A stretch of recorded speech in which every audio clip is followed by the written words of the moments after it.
Community radio ബെൻസിഗറിൽ ഇപ്പോൾ കൊല്ലം അടയാളപ്പെടുത്തുന്നു. തയ്യാറാക്കി അവതരിപ്പിക്കുന്നത് വല്യശാല രാജു.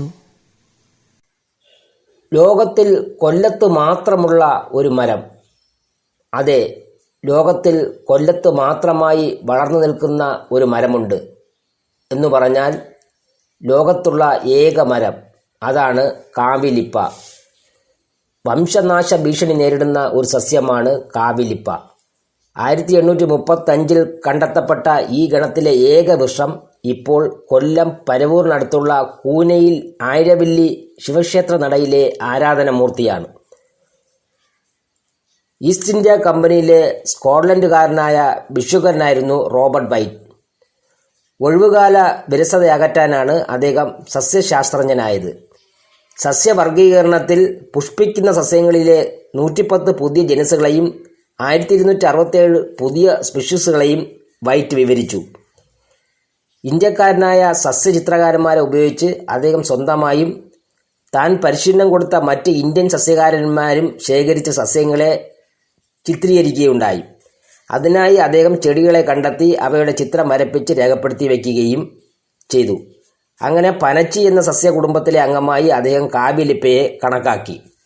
രയ്യങ്ക, ഗോവിന്ദ് എന്നീ പേരുകളുള്ള 2 പ്രാദേശിക ചിത്രകാരന്മാരുടെ സഹായത്തോടെയാണ് അദ്ദേഹം ഈ സസ്യത്തെ വരച്ചെടുത്തത്.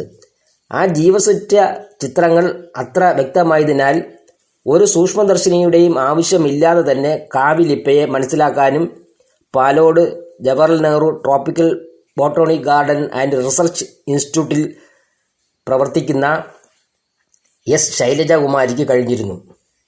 അവർ KSRTC ഉദ്യോഗസ്ഥനായിരുന്ന ഭർത്താവ് കല്ലറ ഡി വിജയകുമാറും ചേർന്ന് ആയിരവില്ലി ക്ഷേത്രത്തിനടുത്ത് ഇലിപ്പ എന്ന് എഴുതിവെച്ച മരത്തിനടുത്ത് എത്തിയതോടെയാണ് കാവിലിപ്പയുടെ പുതിയ പിറവി. സർപ്പക്കാവുകളിലെ ജൈവ വൈവിധ്യം എന്ന വിഷയത്തിൽ തിരുനെൽവേലി മനോന്മോണിയം സുന്ദരനാർ സർവകലാശാലയിൽ PhD ചെയ്യുകയാണ് ശൈലജകുമാരി. ആ ഗവേഷണത്തിന്റെ ഭാഗമായാണ് ഭർത്താവിനെയും കൂട്ടി അമ്പലമുറ്റത്തെത്തിയത്. അതുവരെ വിശ്വസിക്കപ്പെട്ടിരുന്നത് അത് ആറ്റിലിപ്പ എന്ന മരമെന്നായിരുന്നു. ഇലിപ്പ എന്ന ഈ ചെടി കാവിലിപ്പ അല്ലേ എന്ന സംശയം സഹപ്രവർത്തകർ ഡോക്ടർ ES സന്തോഷ് കുമാറുമായി ശൈലജകുമാരി പങ്കുവച്ചു. അത് സ്ഥിരീകരിച്ച അദ്ദേഹം കാവിലിപ്പയെ കാണാനെത്തി.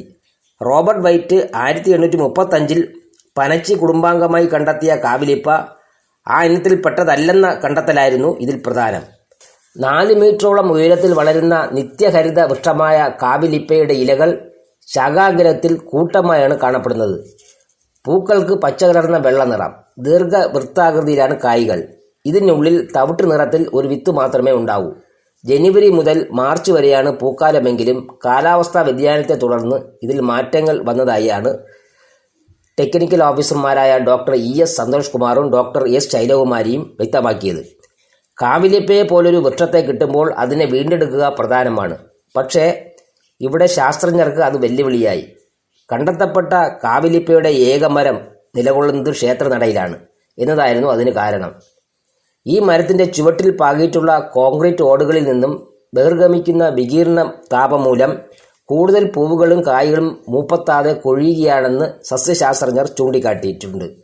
മൂപ്പത്തിയ കായ്കളിലെ വിത്തുകൾ ശുഷ്കവുമായിരുന്നു. അതുകൊണ്ട് തന്നെ ഈ വൃക്ഷത്തെ സർക്കാർ ഏറ്റെടുത്ത് സംരക്ഷിക്കണമെന്ന ആവശ്യം ഉയർന്നിട്ടുണ്ടെങ്കിലും അത് ഒട്ടും എളുപ്പമല്ല. കാരണം വിശ്വാസം എന്നത് എപ്പോൾ വേണമെങ്കിലും പൊട്ടിത്തെറിക്കാവുന്നതാണല്ലോ. പിന്നെ ഒരു ആശ്വാസമുള്ളത് പരവൂരിലെ ഈ ക്ഷേത്രത്തിൽ നിന്ന് കിട്ടിയ വിത്തുകളിലൊന്ന് മുളപ്പിച്ചെടുക്കാൻ ബോട്ടണിക് ഗാർഡൻകാർക്ക് സാധിച്ചു എന്നതാണ്. അതാണ് പരിസ്ഥിതി ദിനത്തിൽ മുഖ്യമന്ത്രി നട്ടത്. അത് പരിപാലിച്ചെടുക്കുന്നതിന് പുറമെ കൂടുതൽ തൈകൾ തയ്യാറായി വരുന്നതായാണ് വിവരം. കമ്മ്യൂണിറ്റി റേഡിയോ ബെൻസിഗറിൽ ഇതുവരെ കേട്ടത് കൊല്ലം അടയാളപ്പെടുത്തുന്നു. തയ്യാറാക്കി അവതരിപ്പിച്ചത് വല്യശാല രാജു.